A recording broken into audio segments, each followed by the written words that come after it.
नारी के अंदर धर्म की मात्रा कम है। इसलिए नारी को चाहिए कि अपने पति के अतिरिक्त पराई स्त्री को ना देखे। अच्छा, पुरुष का भी धर्म ऐसा होना चाहिए या नहीं? क्या पुरुष दूसरी महिला को देख सके? क्या ये इजाजत देंगे आप लोग? नहीं। तो पुरुष का धर्मात्मा होना भी जरूरी है। आपका एक पत्नी के सिवा पराई स्त्री को देखना पाप है। राम जी ने पराई नारी को नहीं देखा, इसलिए वह मर्यादा पुरुषोत्तम है। तो आप लोग देखते तो नहीं हैं पराई स्त्री को? देखते हैं? आप लोग तो नहीं देखते पराई पुरुष को? पराई स्त्री से बच के रहना रे बाबा।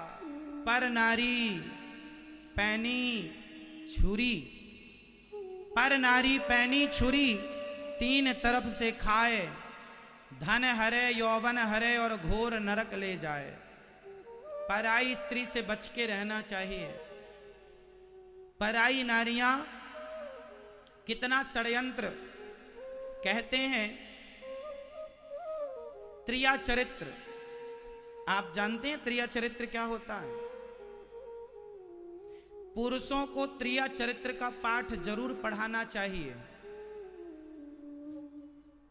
और आप जितनी पत्नियां हैं ना, आप अपने अपने पतियों को बताती रहा करो कि देखो ये त्रिया चरित्र होता है। आपको पता है त्रिया चरित्र? नहीं।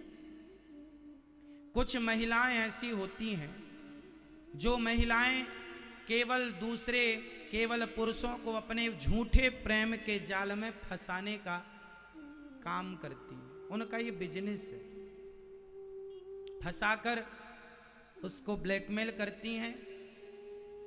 उसकी एक बार एक घटना मैंने न्यूज पर सुनी थी कि एक कोई महिला थी, उसने एक अच्छे बड़े आदमी को फंसाया, बड़ा पैसा वाला था। उसको अपने उसके ऑफिस में काम करती थी, तो वो दिन भर घूरती रहती थी, ताकते रहते तुझको सांझ सवेरे, ताकती रहती थी। तो उसके बॉस को, मालिक को उससे आंखें मिली, तो उसने भी आंखें मिलाई। बुलाया, यहाँ हो, तुम हमें क्यों देखती रहती हो? वो लड़की तो उसे फंसाने ही आई थी, नौकरी तो बहाना था। बोले हमें आप अच्छे लगते हैं। अच्छा, कोई आदमी को बस ये कह दे कि आप बहुत अच्छे हैं, आदमी अपनी प्रशंसा सुन के उसका हो जाता है। वो भी उसका हो गया। कॉफी पे गए, कॉफी पी, संग में रहने लगे।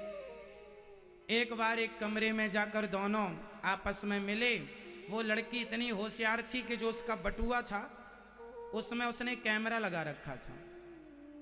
तो उसने जब उसके साथ संबंध बनाया तो उसने वीडियो रिकॉर्ड कर ली। बाद में उसके व्हाट्सएप पे भेज दी, 1 करोड़ चाहिए वरना ये भेज देंगे सबको। बिल्कुल सच्ची घटना बता रहा हूं। इसलिए बता रहा हूं कि कहीं आप के जीवन में ये दुर्घटना ना हो, इसलिए बता रहा हूं। उस आदमी के पास 1 करोड़ की बात आई। अब वो आदमी 1 करोड़ कहां से लाए? यदि नहीं देता तो वो कहती है बदनाम कर दूंगी, और बदनाम हो जाएगा तो जीवन बर्बाद। तो वो आदमी बोला पैसे तो दे नहीं सकता क्योंकि मेरे पास ऑलरेडी कर्जा है। यदि देता हूं तो कर्जे से मर जाऊंगा, और नहीं देता तो बदनाम होके मर जाऊंगा। मरना दोनों तरफ से है।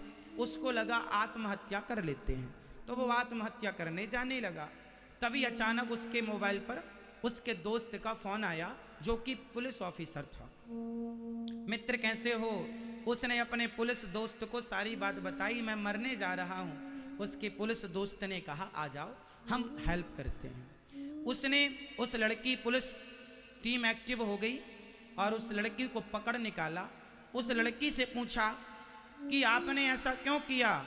उसने कहा हमारा ये गिरोह चलता है, 10 लोग काम करते हैं इसमें। अभी तक आपने कितना पैसा कमाया? बोले 80 करोड़ रुपए हम लोग कमा चुके हैं, 80 लोगों को फंसा चुके हैं। ये 81 नंबर का आदमी था। अब इसे 80 करोड़ वसूल चुके हैं, पुलिस ने बंद किया और उसकी जिंदगी ठीक हो गई। कुल मिलाकर आप यदि चरित्र से गिर गए तो ना घर के रहेंगे ना घाट के, इसलिए स्त्रियों से बच के रहना समझदार